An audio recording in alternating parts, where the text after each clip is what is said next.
Hi everyone, welcome to the demo for Milestone 3 DevOps. So this is Manish here and I have Pei with me. Hello. So before we walk you through the demo, we will show you the architecture diagram of our application and we'll explain to you how various components interact with each other. Yep. So Pei, can you drive us through the flow diagram? Yes. So this actor is a developer. After he made change to the codes and then push it to the dev branch, their GitHub will send a webhook to their production. No, to the build server.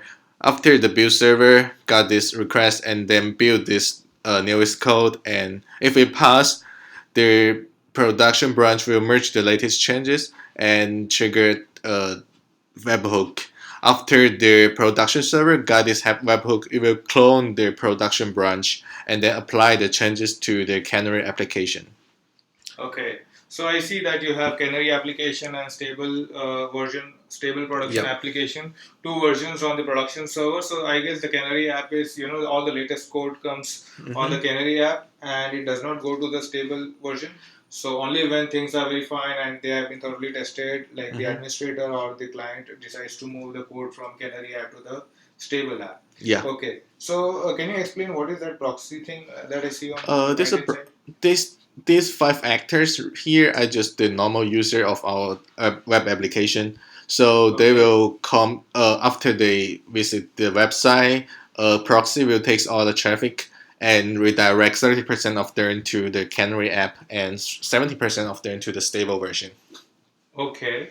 Yeah. So the end users are able to see only one gateway and there is only one entry point to the entire application. Yes. And internally you are dividing the traffic. That's Yes. a very smart way to do things. Okay, can you explain what is that Redis box? The Redis it is a database that's storing some configuration files. So do you mean that the flags to enable, disable, all those information is there in the Redis Yes. store? Okay. All right. So let's move on to the demo. Okay. So can you explain how the Canary and stable thing works? So this one is the single entry, and then after I keep on refreshing this, it will sometimes it goes to the Canary server. Oh, that is because 30% of the times it will go to the Canary and 70%. Okay. So. Alright. And I see that feature 1, 2, and 5 are enabled on Canary. Yeah. And can you do refresh? There's a feature configure management page here, and 1 to 5 are enabled. But the feature 5 is only on their Canary app. So if I go to the stable version, we cannot see the feature 5 here. That is because feature 5 is a new feature that was added and it is deployed only on the Canary and it is not deployed on. So if I enable this feature 3, this feature 3 it is on both stable app and the Canary app. So we should be able to see the features 3 on both servers. Okay. Yeah. Okay, so that's how the feature flags work. So can you make some changes to the code and show how the entire process, like whatever you explained in the flow diagram? So I just add something to this view, and then add git push to the dev branch, and we can see this build server will got this request and start to build their newest code, and it is not finished, so it is not pushed to their production branch. Okay, yeah, it is finished. So we can see it is pushed to production branch. Okay. And this production server also got this new branch. Okay. So everything is happening in a container. Yeah, and now we can see this auto build. It is acting, and now the build is finished. So that if I keep on refreshing this, we can see the add something 3 is here because the newest code is applied.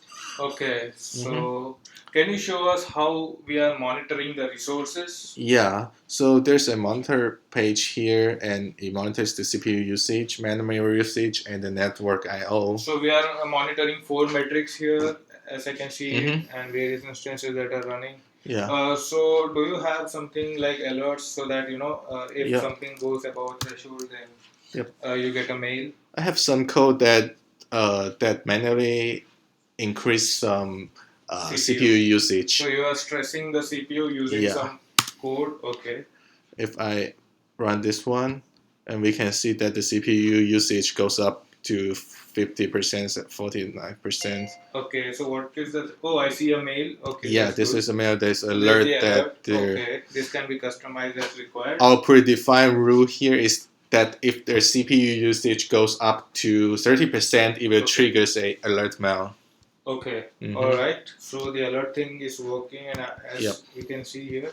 So Okay. after an alert, the proxy will never takes the traffic to the canary server. Yeah, because the canary is stressed out, so we will direct all the traffic to the stable version. Yes. And stable version has these flags enabled. Yes. All right. So can you go to the DevOps homework page, Yeah. Milestone 3 page, and just to summarize? Okay. So the first point, like ability to configure. So we are doing this through Docker, and the second point was that triggered something should be triggered after build. Automatically. Yeah. Okay. So we have also demonstrated that. And the ability to use feature flags used by, yes, we are doing that. We are storing the feature flags in Redis, and then we are demonstrating the feature flags by toggling. And then ability to monitor. So yeah, we are monitoring 4 metrics here, and we also demonstrated how the alert works using our predefined rule. Yeah. And the ability to perform a canary release. So yeah, we have only one gateway, which is a proxy, which balances the load, 30%, 70% traffic balancing, and we stop routing to the canary once the alert is raised. Yeah. All right, so that summarizes our demo. So thank you for watching the video. Please let us know if you have any queries. Thank you. Bye.